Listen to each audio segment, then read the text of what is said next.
ზოგიერთი მკვლევარის აზრით, ჩვენს galaktikაში მხოლოდ დაახლოებით 15-მდე ტექნიკურად განვითარებული ცივილიზაციაა. ამის გარდა, ვინ თქვა, რომ ყველა ცივილიზაცია galaktikაში თანაბრად არის გადანაწილებული?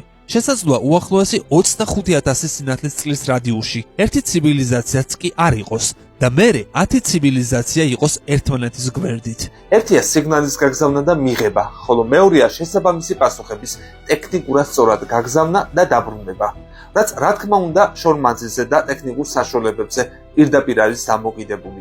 სწორედ ამას გულისხმობენ ეს მეცნიერები. ამის გარდა საფიქრალია ასევე ისიც, თუ galaktikis რომელ უბანში დავიწყებთ არამიწიერი განვითარებული ცივილიზაციების ძიებას. ჩვენ ამ მხრივ გარკვეული ცოდნა უკვე დავაგროვეთ და მაგალითად ვიცით, რომ galaktikis ცენტრი არამიწიერი სიცოცხლის წარმოშობის თვალსაზრისით არახესაყრელი ადგილია. ცენტრში ძალიან ბევრია ზეახალი ტიპის ვარსკვლავი, რომელთა აფეთქების შედეგად გამოსროლი გამა-გამოსხივებას. პლანეტაზე სიცოცხლის განადგურება მარტივად შეუძლია. ამიტომ განვითარებული სიცოცხლე უმჯობესია galaktikათა მკლავებზე ვეძებოთ. უცხო არამიწიერ ცივილიზაციასთან კონტაქტის დამყარება იოლი არ გახლავთ და ეს უახლოეს 3000 წელიწადში თუ შევძელით, უნდა ჩავთვალოთ, რომ ძალიან გაგვიმართლა. მაგრამ მე საკითხავი კიდევ ის იქნება, როგორ უცხო ცივილიზაციას წავაწყდებით იქ, ვარსკვლავებს შორის, კეთილს თუ ჩვენთამი მტრულად განწყობილს.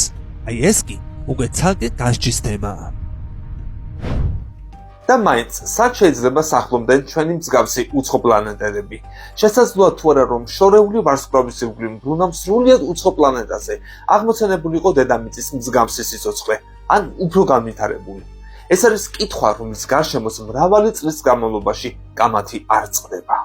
თუ ისინი მართლა არსებობენ, შეგვიძლია თითქმის დანამდვილებით ვივარაუდოთ, რომ ზედ მიწევნით გვგვანან ჩვენ, ადამიანებს. აღნიშნული შესახებ BBC-სთან ინტერვიუში ისაუბრა კემბრიჯის უნივერსიტეტის პალეობიოლოგ ევოლუციონისტმა საიმონ კონვეი მორისმა.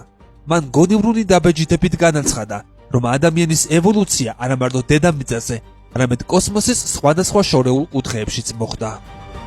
იმის წყალობით, რომ ჯეიმს ვების კოსმოსური ტელესკოპი უკვე დედამიწის გარშემო ორბიტაზე ბრუნავს და სამყაროს ყველაზე საინტერესო საიდუმლოებებს იკვლევს, გამორიცხული არ არის, რომ მალე მივიღებთ ზუსტ წარმოდგენას იმის თაობაზე, თუ რა ხდება შორეულ პლანეტებზე და სახლობენ თუ არა იქ ადამიანის მსგავსი უცხო პლანეტელები. გამოიწერეთ ჩვენი YouTube არხი. ლინკი ჩაშენებულია მთავარ გვერდზე YouTube-ის სიმბოლო აიკონში.